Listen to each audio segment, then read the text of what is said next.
So tell me, what's one thing you've done in your life that if you could go back in time, you would stop yourself from doing it? Let's have it. Let's have it.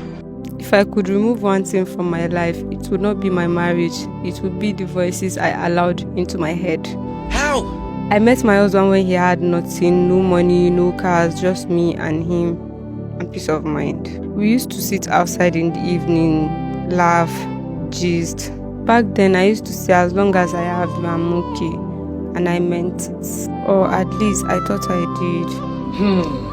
My husband used to do a lot of things for me. They might not be big, but they felt real.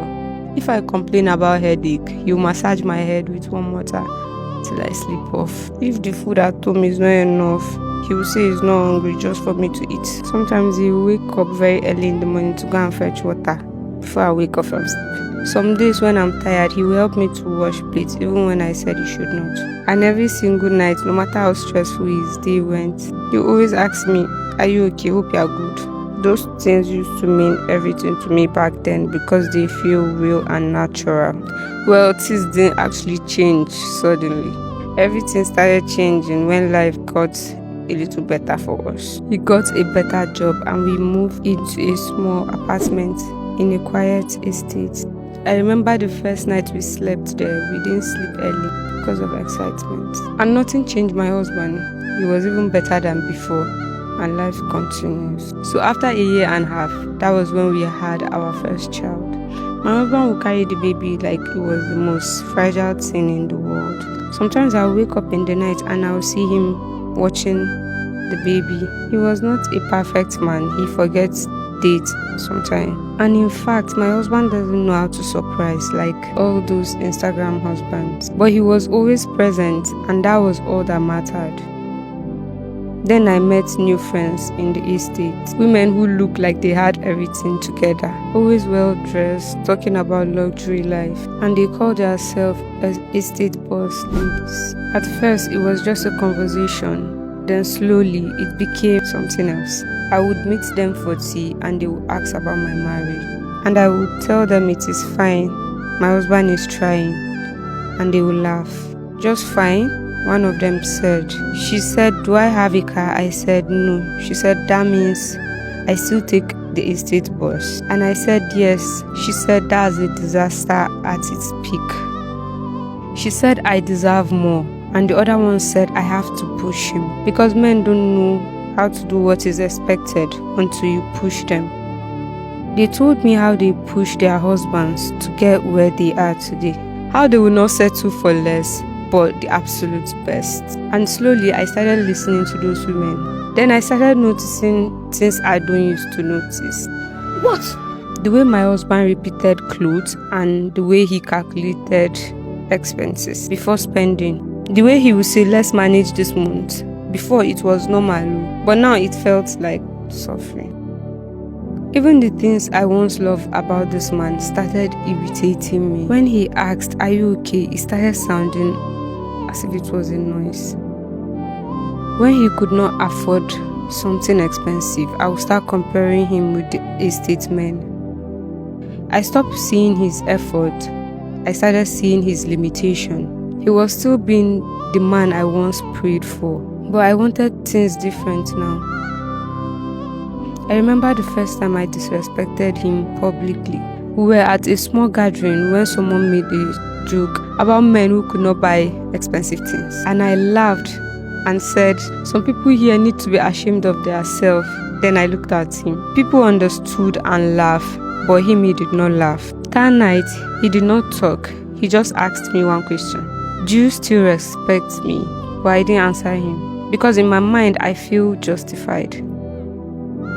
My friends told me about this reaction. They called it first stage. That is denial stage, but you have no choice later than to accept it. I remember what our first lady in the group said. She said he will appreciate it later when he sees it in a bigger picture. Because if you did not pressure him, he will never grow.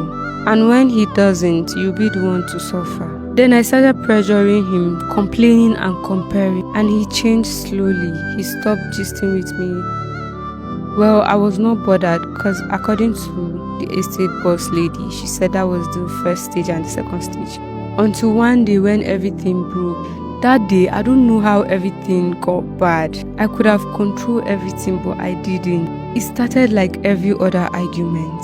I kept talking about money and how he's not doing enough. But this time around, he didn't keep quiet. He looked at me tired and said, "When did you become like this?" And I felt attacked. And I said, "Like what?" He just shook his head and said, "We used to be okay." What changed?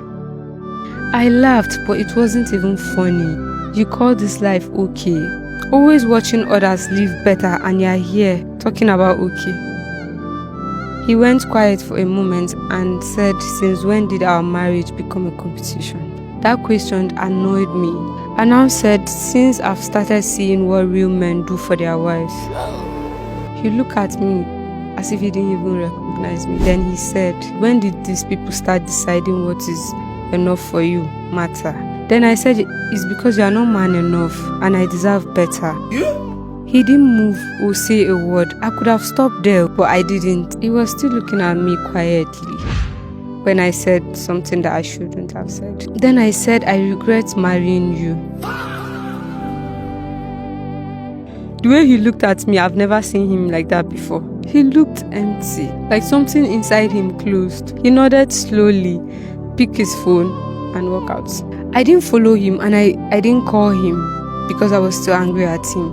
I was still feeling as if I was right. I sat there convincing myself that he would come back as always. Night came, he didn't return.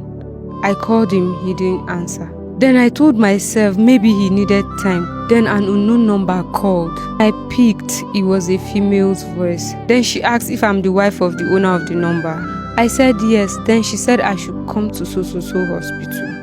That there have been an accident and my husband is involved. Jesus. I didn't even remember how I got there, but I saw myself there. When I got to the hospital, the first thing I saw was his shoes. Then I saw him, but not the way I knew him. He was lying there, quiet, and machines were all around him. They said he was hit by a car while crossing the road. He didn't die, but he wasn't alive. He was in coma. I sat beside him every day holding his hands, talking to him, crying, begging him that I didn't mean what I said, but no response. Days passed, weeks passed, and then one morning, then the doctor called me aside and said, "I'm sorry, ma, we did our best, but we couldn't save him." That was it, just like that. I stood there empty. Because the last full conversation I had with my husband was me destroying him with words. If I had protected my peace instead of chasing what is not mine, my husband would still be alive. Now let me tell you what I learned in my story that was too late for me. Carry on. People will sit with you, laugh with you, advise you, and still be the reason your home will break. That is how human beings are. Those same women, the ones that told me I deserve more. When everything scattered, when my husband was fighting for his life, everyone disappears. None of them came, it was just me and the weight of my own words.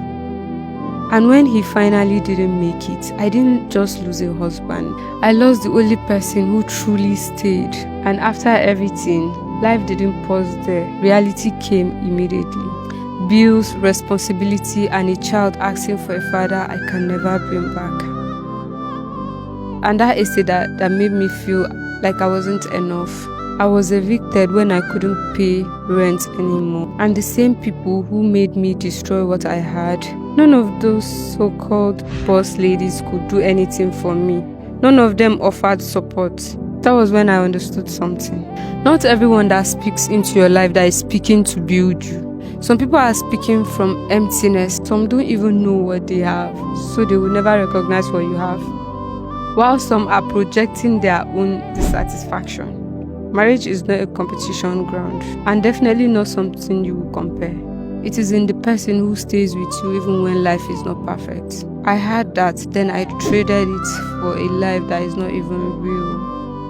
Now I am here raising my child alone, doing everything what we are supposed to do together all by myself.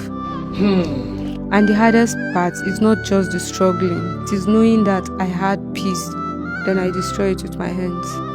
If you have something real, protect it. Don't allow outsiders to define it. Don't allow too many voices to enter something that it is yours. Because the truth is, those people that are pushing you will not be there to carry your pains when it falls apart. I learned the hardest way, so I wish you to learn from my mistakes. Filter what you hear and guide what you heard. Because once it is gone, no amount of regret can bring it back.